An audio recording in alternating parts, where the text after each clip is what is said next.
السلام عليكم ورحمة الله وبركاته.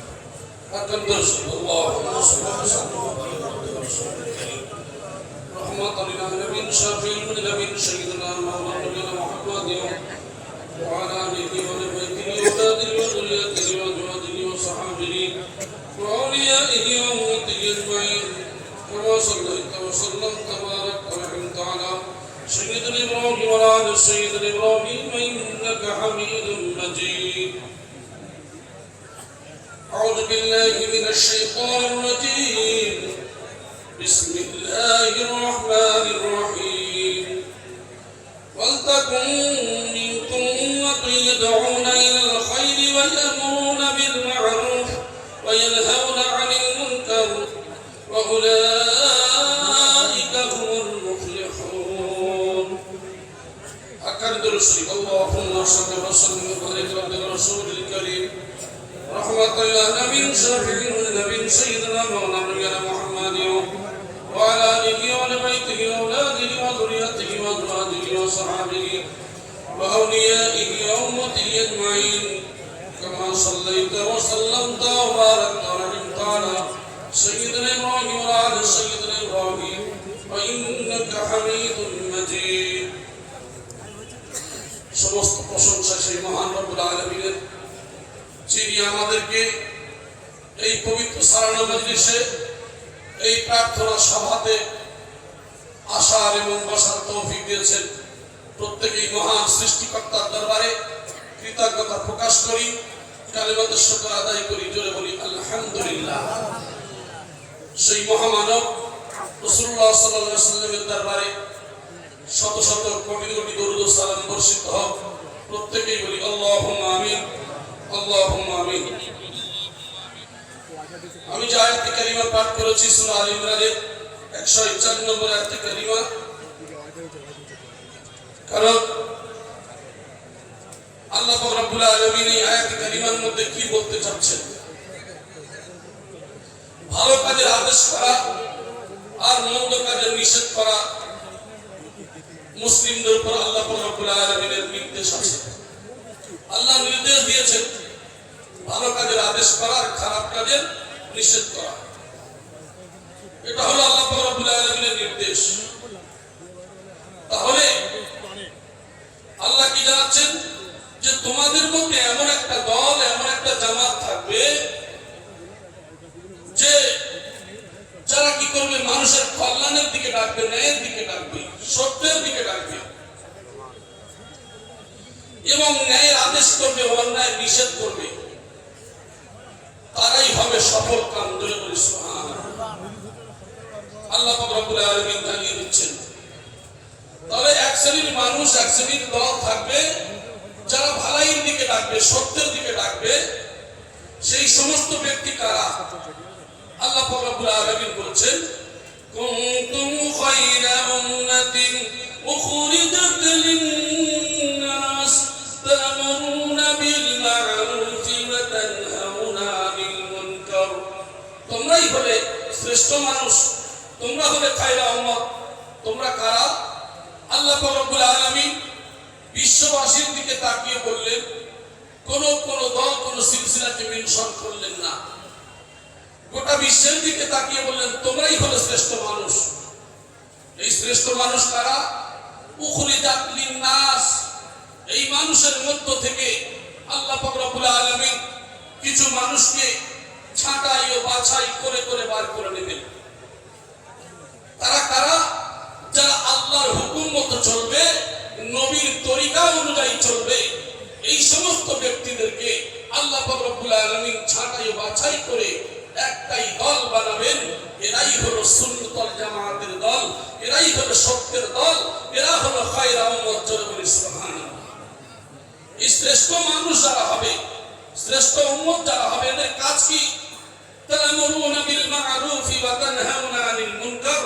এদের কাজ হলো ভালো কাজের আদেশ করা আর খারাপ কাজের নিষেধ করা। জোরে বলি সুবহানাল্লাহ। এখন ভালো কাজের আদেশ কি? খুব কম সময়ের মধ্যে আমি ছোট্ট ছোট্ট করে কয়েকটা উদাহরণ দিয়ে আপনাদের সম্মুখে কয়েকটা কথা বলবো। নম্বর 1, আল্লাহ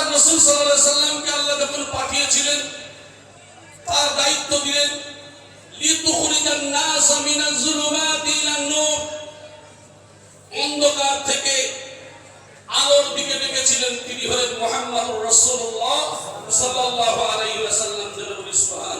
সুবহানাল্লাহ। তাহলে আল্লাহ রাসূল সাল্লাল্লাহু আলাইহি ওয়াসাল্লাম অন্ধকার থেকে আলোর দিকে ডেকেছিলেন। আজকে দেখেন আমার আপনার মুর্শিদ সুফি মুফতি আজম গাজী রাহমাতুল্লাহি আলাইহি তিনি ঠিক তদ্রুপ আজকে কে কোন দল সিলসিলা বিষয় নয়, কে শিরকের মধ্যে আছে, কেউ বিদআতের মধ্যে রয়েছে, কত খারাপের মধ্যে আছে। আজকে আমার আপনার মুর্শিদ গোটা পৃথিবীর মানব জাতিকে ডাক দিচ্ছে, একমাত্র তোমরা কি করো, আল্লাহর হুকুম মতো চলো আর নবীর তরিকা অনুযায়ী চলো। বলি সুবহানাল্লাহ। তিনি ডাক দিচ্ছেন সত্যের দিকে, ন্যায়ের দিকে, কল্যাণের দিকে ডাক দিচ্ছেন।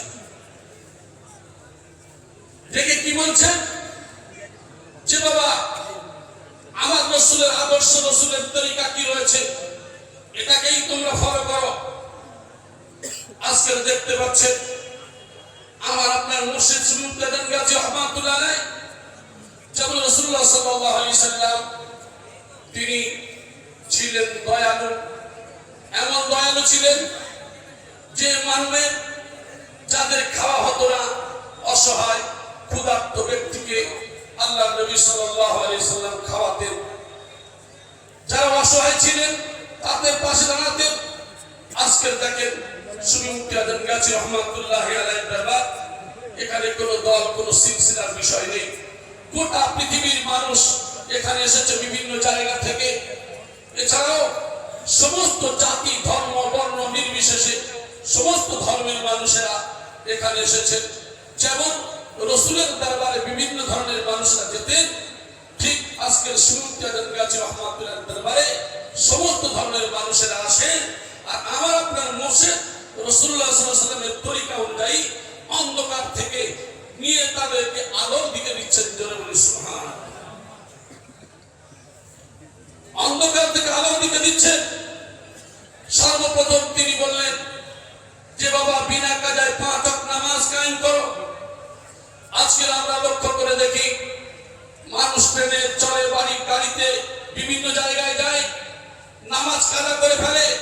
আর সুফি মুফতি আজম গাজী রাহমাতুল্লাহ আলাইহি একজন নগণ্য মুরিদ, কিছুই জানে না, বোঝে না, ট্রেনে, গাড়িতে, বাসে, প্লেনে যেখানেই থাক না কেন, সময় হয়ে গেলে দেখবেন যেহেতু চলন্ত ট্রেন পানি তো অসম্ভব, পানি তো নাই, মাটি থাকে প্রত্যেকের কাছে একটা করে। কি করে এই মাটি দিয়ে, আপনারা জানেন প্রত্যেক মানুষের কাছে এমন মাটি থাকে। এই যে পানি যদি না পাওয়া যায় তার বিকল্প কি? এই মাটিটা বার করে নিয়ে, তায়াম্মুম করে নিয়ে ওই যেখানেই হোক সেখানেই নামাজটা কাজা করে না, নামাজ আদায় করে নেয়। সুবহানাল্লাহ। এই যে শিক্ষা আমরা জানি যে আমরা অনেকেই বলি নামাজ পড়ি না, তা কি আছে, আমার দিল তো ভালো, আমার দিল ভালো। আউয়ালু মা ইউহাসাবু বিহিল আবদু ইয়াউমাল কিয়ামাতিস সালাত। আল্লাহর সঙ্গে বান্দার প্রথম সম্পর্ক হলো নামাজ। জোরে বলেন সুবহানাল্লাহ। এই আল্লাহর সঙ্গে প্রথম সম্পর্কটা আমার আপনার মুর্শিদ করে দিলেন। কি করে দিলেন? যে বাবা বিনা কাজায় 5 ওয়াক্ত নামাজ কায়েম করবে। জোরে বলেন সুবহানাল্লাহ। এই নামাজ আমার আপনার 5 ওয়াক্ত কায়েম করতে বললেন। আজকে অনেকেই সুফি মুফতি আজম গাজী রাহমাতুল্লাহ আলাইহি দরবারকে বিভিন্ন ভাবে আমরা ঠাট্টা কিবকিল্লা করি। আর সুফি মুফতি আজম গাজী রাহমাতুল্লাহ আলাইহি তাদের জন্য দোয়া করেন, ইলাহি রাহমাত জিয়াদা কর, কিয়ামত তক तमाम আলম পর। ও আল্লাহ, এই পৃথিবীতে শুধু মানুষ নয়, যত কীট পতঙ্গ যেগুলো চোখে দেখা যায় না, জঙ্গলের প্রাণী, যাদেরকে প্রত্যেকের মধ্যে আল্লাহ আপনি তো দয়া তো দিয়ে রেখেছেন, আপনার করুণা তো তাদের উপরে আছে। আল্লাহ যার উপরে যতটা আছে আরো বাড়িয়ে দেন। জোরে বলি সুবহানাল্লাহ।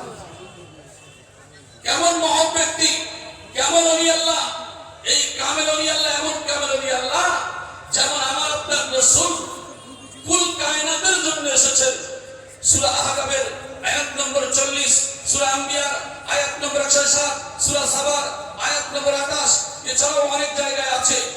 আল্লাহর নবী যে আসেন কুল কায়নাতের জন্য, ঠিক তদ্রুপ আমার আপনার মুর্শিদ সুফি মুফতি আজম গাজী রাহমাতুল্লাহ আলাইহি তিনিও এই গোটা বিশ্বের জন্য। জোরে বলেন সুবহানাল্লাহ।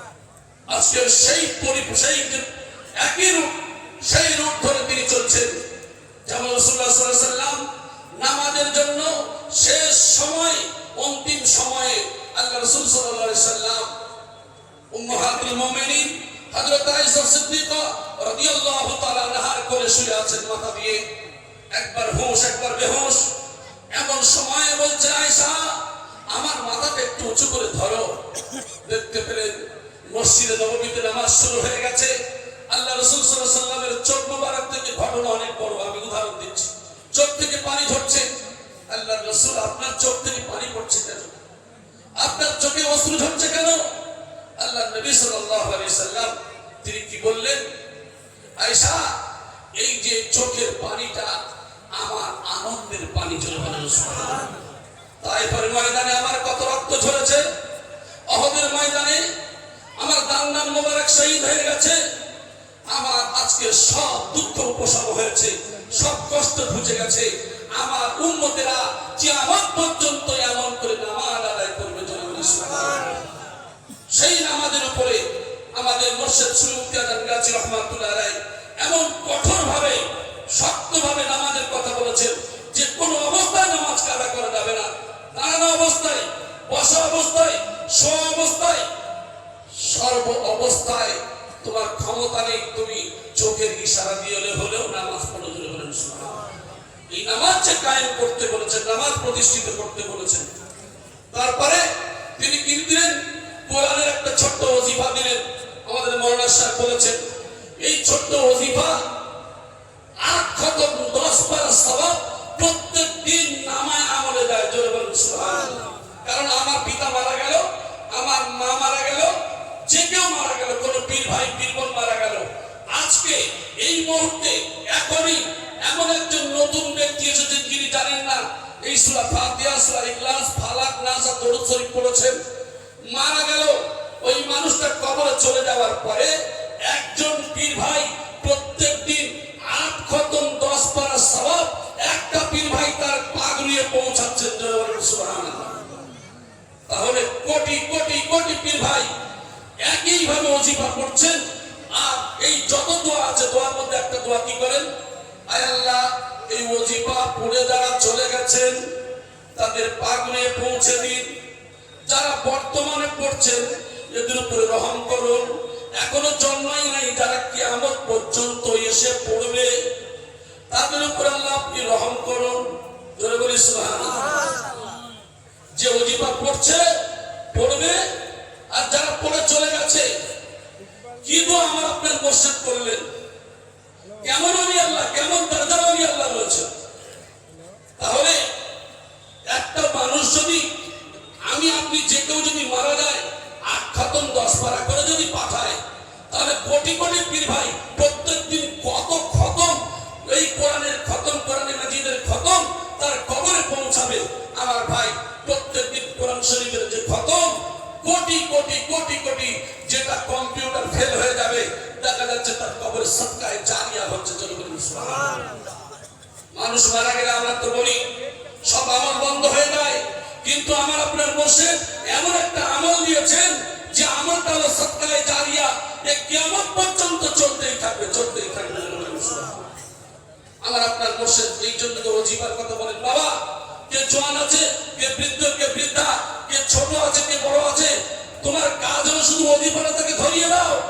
এই ওজিফাটা ধরিয়ে দিলে 1,24,000 পয়গম্বর আলাইহিস সালাতু ওয়াস সালামের কাজ হয়ে যাবে। জোরে বলেন সুবহানাল্লাহ। এই ছোট্ট ওজিফার ফজিলত এমন, অথচ আমরা দুর্ভাগা ওজিফা পড়তে চাই না। ওজিফা পড়তে যাবে, ওজিফা শুরু হলে আমরা তাড়াতাড়ি করে বাড়ি যাই। হ্যাঁ, কোনো কাজ থাকতেই পারে, কিন্তু আপনি চলতে ফিরতে উঠতে বসতে সর্ব অবস্থায় আল্লাহর জিকির করা আপনার জন্য নিষেধ না, করতে পারে।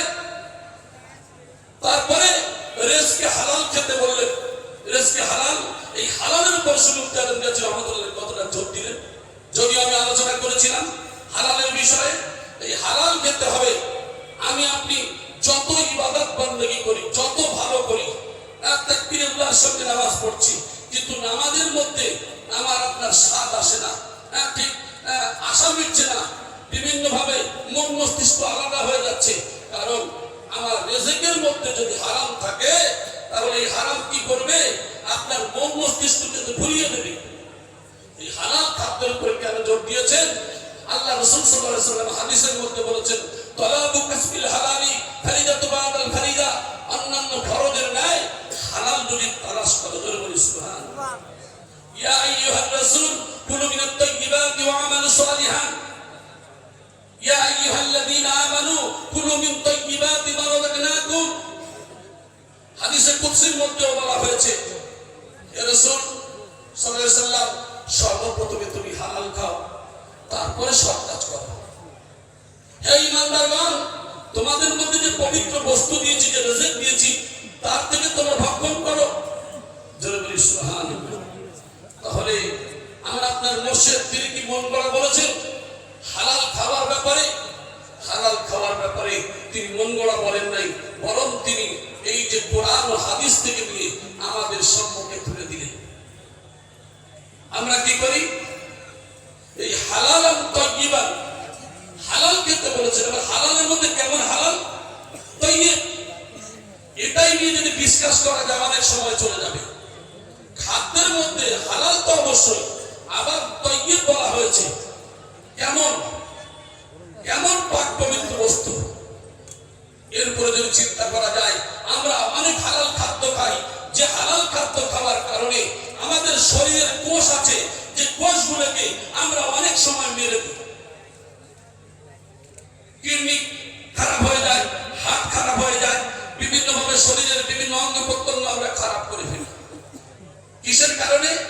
এই খাদ্য খাওয়ার কারণে। আল্লাহ যে বলেন হালাল তাইয়্যিব যে খাবার খেতে বলেছেন, এই যে তাইয়্যিব খাবার না খাওয়ার কারণে আমাদের এই যে সঠিক আল্লাহ পাক রব্বুল আলামিনের কোরআন, রাসূলুল্লাহ সাল্লাল্লাহু আলাইহি ওয়াসাল্লামের যে হাদিস রয়েছে, এই অনুকূলে না চলার কারণে আমরা নিজেদের কোষগুলোকে, আমাদের শরীরের অনেক অঙ্গগুলোকে আমরা নিজেরাই শেষ করে দিচ্ছি। এই জন্য করে হালাল খাদ্য খেতে বলা হয়েছে। এখন ফলো করব এমন খাদ্য খেতে হবে, ফলো করব আমার আপনার রাসূল সাল্লাল্লাহু আলাইহি ওয়াসাল্লাম কেমন করে খাদ্য খেতেন, কেমন করে খাদ্য খেতেন, এই তরিকাকে আমরা ফলো করব। আমাদের মুর্শিদ সুফি মুফতি আজম গাজী রহমাতুল্লাহ আলাইহি তিনি তো এই কথাই বলেন যে একমাত্র ফলো যদি করতে হয় রাসূলুল্লাহ সাল্লাল্লাহু আলাইহি ওয়াসাল্লামের তরিকাকে ফলো করো। জোরে বলি সুবহানাল্লাহ। আল্লাহ নবী সাল্লাল্লাহু আলাইহি ওয়াসাল্লামের যে তরিকা রয়েছে, এই তরিকা অনুযায়ী চলতে হবে, এই তরিকা অনুযায়ী আমাদের চলতে হবে। আমাদের মুর্শিদ সেটাই বলছেন। তাহলে হালাল খেতে হবে, আর সাধ্যমতো তাকওয়া পরহেজগারি। সাধ্যমতো বলতে আপনার যতটা ক্ষমতা ততটা করবেন। এমন তাকওয়া করতে বলে নাই যে আপনি মরে যাবেন। আপনারা জানেন বিখ্যাত সুদখোর ছিল হাবিব আজমি রহমাতুল্লাহ আলাইহি। ইনি এমন একজন ব্যক্তি ছিলেন, ঘটনা তো অনেক বড়, আমি ছোট্ট করে উদাহরণ দিয়ে বলছি। হাবিব আজমি রহমাতুল্লাহ আলাইহি সুদের টাকা আনতে গিয়েছেন বাড়িতে, তার বাড়িতে স্বামী নাই। বলছে কি আছে? বলে ছাগলের মাথা আছে। বলে ওইটাই দাও। এমন নিষ্ঠুর, ছাগলের মাথা নিয়ে চলে আসলেন। আসার পরে ভিক্ষুক এসেছে, ভিক্ষুকের ভিক দেয় নাই, তাড়িয়ে দিয়েছেন। শেষে কি করলেন? ওই ছাগলের মাথা রান্না করেছেন, পাত্রে যখন ঢেলে দেখে শুধু রক্ত। চলে গেলেন সেই যুগে হাসান বসরি রহমাতুল্লাহ আলাইহির দরবার। হাসান বসরি রহমাতুল্লাহ আলাইহির দরবারে চলে গেলেন। হাসান বসরি রহমাতুল্লাহের দরবারে যখন গেলেন, সেখানে যাওয়ার পরে তিনি কি করলেন বলেন, হুজুর সেই পথ দিয়ে যখন যান, তো সেই সময় কিছু বাচ্চারা বলছেন, আরে সব এখান থেকে পালিয়ে যা। হাবিব আজমির গায়ে ধুলো, ওই পায়ের ধুলো যদি আমাদের শরীরে লেগে যায় আমরা নাপাক হয়ে যাব। এই কথাটা তিনি অপমানজনক মনে করলেন এবং তিনি কি করলেন, সেখান থেকে তিনি সরে গেলেন। তিনি কতটা ইতস্তত বোধ করলেন, ঘৃণা মনে করলেন, চলে গেলেন হাসান বসরি রহমাতুল্লাহর দরবারে।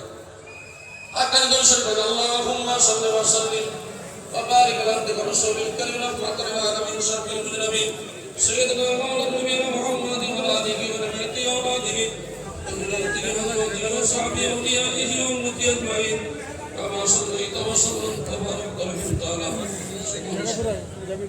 ওকে থাক থাক থাক একটু সামনে ফিরে ওদিক থেকে যাবে